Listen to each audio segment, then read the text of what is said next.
Bonjour à tous, c'est Kevin pour Trading Analyse et après une nouvelle journée de trading, de confinement, de recherche et de sport un petit peu, il faut, même si on est à la maison, eh bien voici une vidéo qui devrait être assez intéressante pour tout le monde vu que nous allons discuter du Bitcoin. Alors je vous fais cette petite vidéo, il est 23h heure de Paris-Berlin, donc Central European Time.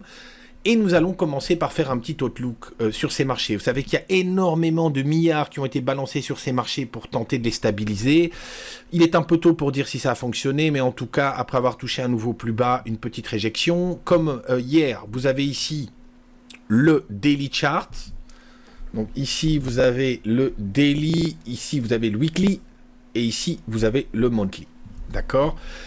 Alors, on va commencer par le Russell. On voit que le Russell se stabilise un peu. Le Noodles, qui a été un tout petit peu moins vendu que ses pairs, vous voyez, en stabilisation aussi, avec néanmoins beaucoup d'hésitation pour ceux qui ont tradé aujourd'hui. Idem sur le Dow. Vous voyez l'hésitation. L'IS, vous voyez une claire différence entre le Russell, le Nasdaq, regardez la structure de la journée, et le Dow et l'IS. Alors, l'Eurostoxx, nouveau plus bas et réjection, idem sur le mini-DAX, et bien sûr le DAX qui fait plus ou moins ce que fait le mini-DAX. Le VIX, on voit que la volatilité a un tout petit peu, la volatilité des options à Chicago, l'indice de la peur, a un tout petit peu baissé. Ceci ici, le VIX, l'équivalent du VIX Eurex, donc le VIX européen, le VSTOXX, ici en futur. On voit ici la dette, petit regain sur la dette italienne. Donc je rappelle que la corrélation est inverse avec les futurs. Si les taux augmentent très fort, eh bien vous avez le contrat futur qui baisse. Si au contraire les taux baissent, vous avez le contrat futur qui augmente. Alors, ici on voit, donc petit, on a ouvert avec un gap up et puis on a baissé. Ceci c'est la dette française et juste avant c'était la dette italienne. Maintenant le Bund, vous voyez que lui, aucune réaction sur le Bund, aucune réaction sur le chat, nouveau plus bas, et aucune réaction sur le Bubble. Le dollar index, je vous en parlais hier, sur des nouveaux plus hauts. C'est sur le dollar que ça se passe, et vous voyez que toutes les devises sont vendues contre le dollar. Regardez ici, l'euro, le Swissy, le dollar canadien, le yen, le British Pound, et enfin l'Australian Dollar, où on a l'impression qu'on commence à avoir un petit peu de réjection. Donc ça c'est pour le tour de ces marchés, donc c'est pour la séance qui s'est passée aujourd'hui le 19 mars 2020. Là-dessus je vais enchaîner sur le sujet qui nous intéresse. Alors il y a quelques petites choses à rappeler, je ne sais pas si vous êtes tous familiers avec ces concepts-là, mais on peut classer les assets en deux grandes catégories. Les risk assets et les quality assets. Ok? D'un côté les risk assets, de l'autre côté les quality assets. Concrètement, les risk assets, c'est tout ce qui, comme le nom l'indique, est risqué. Donc on retrouve les indices boursiers, européens, américains, on retrouve le pétrole, etc. Et alors de l'autre côté, vous avez les quality assets, généralement plutôt les taux, l'or, et il y a une nouvelle, je dirais un nouvel asset, vous devez sûrement savoir de quoi je parle, qui nous a été présenté comme étant un quality asset. Et je parle ici des cryptos. Donc les crypto-monnaies en général. Rappelons que dans ce type de situation, on va avoir, en 1944, petite leçon d'histoire, en 1944, il y a les accords de Bretton Woods. Les accords de Bretton Woods suppriment ce qu'on appelait l'étalon or. Et donc, effectivement, ça donne la possibilité aux banques nationales et centrales, la Banque centrale européenne, la Réserve fédérale américaine, d'imprimer les dollars sans avoir les dollars, les pounds pour la Banque d'Angleterre, le yen pour la Bank of Japan, et donc l'euro pour la Banque centrale européenne, d'imprimer ces devises sans avoir une parité or. D'où le regain d'intérêt pour l'or et l'intérêt récent pour les cryptos. Pourquoi? Parce que les cryptos, un nombre prédéfini de cryptos peut être en circulation. On ne peut pas aller au-delà d'un nombre prédéfini de cryptos, ce qui n'est pas le cas de l'argent. Donc dans ce type de situation, normalement, la corrélation, ces deux familles d'assets ont une corrélation inverse. Quand vous avez les indices qui montent, vous avez les taux, l'or et les cryptos normalement. Bien qu'on présentait les cryptos, on devrait le mettre au milieu parce que c'est quelque chose de récent comme un asset qui n'est pas corrélé.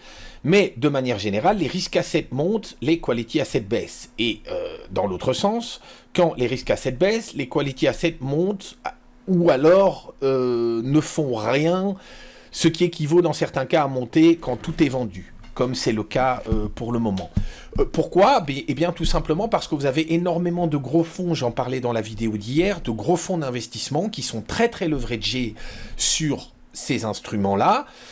Et donc, quand je dis ces instruments-là, je veux dire les risques assets. Et donc, pour payer les appels de marge, en particulier sur les énergies, dans le cas de la situation du corona et du bras de fer saoudo-russe, vous avez effectivement les fonds qui étaient longs sur le pétrole, qui ont dû liquider l'essentiel de leurs assets pour payer leurs appels de marge sur le pétrole. Et donc, dans ces cas-là, tout est vendu.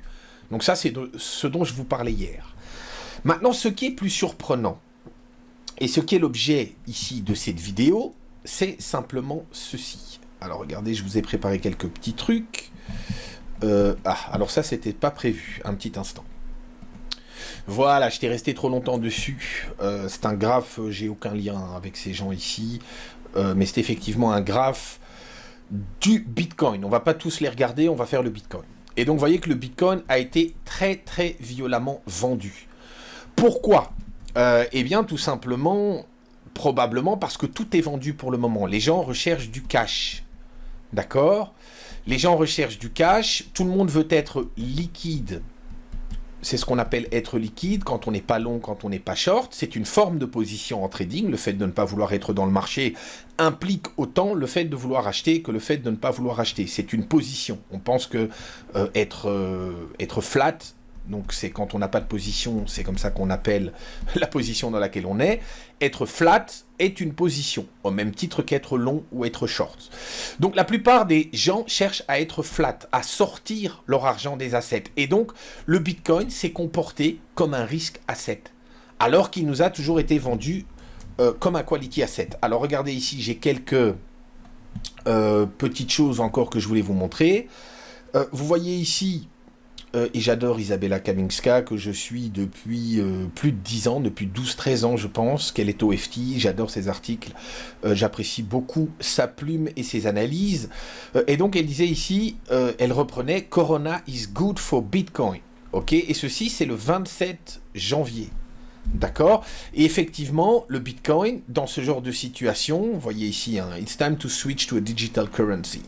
D'accord, alors il faisait des petites blagues sur le fait qu'en plus le Bitcoin, il n'y a pas de papier, et donc vu qu'il n'y a pas de papier et que c'est dématérialisé, vous ne pouvez pas attraper les virus. Mais ça, c'est un petit peu au deuxième degré. Mais bon, voilà, vous aviez cet article-ci. Et alors maintenant, plus récemment, vous voyez ici, ça date du 9 mars, « Isn't Bitcoin meant to be a safe haven ?» Donc un quality asset, a safe asset.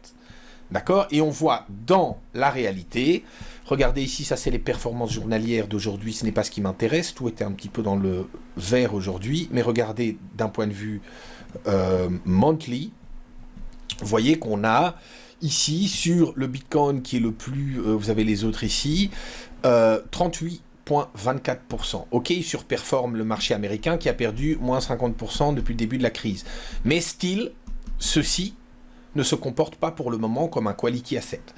Là où c'est particulièrement intéressant, c'est qu'avec la mise en place de tous ces massifs programmes de QE, le QE c'est le quantitative easing, je ne vais pas en parler maintenant, je me suis promis de ne pas faire une vidéo trop longue, mais j'en ferai une autre pour vous parler du QE et des politiques de taux alternatives des banques centrales et nationales.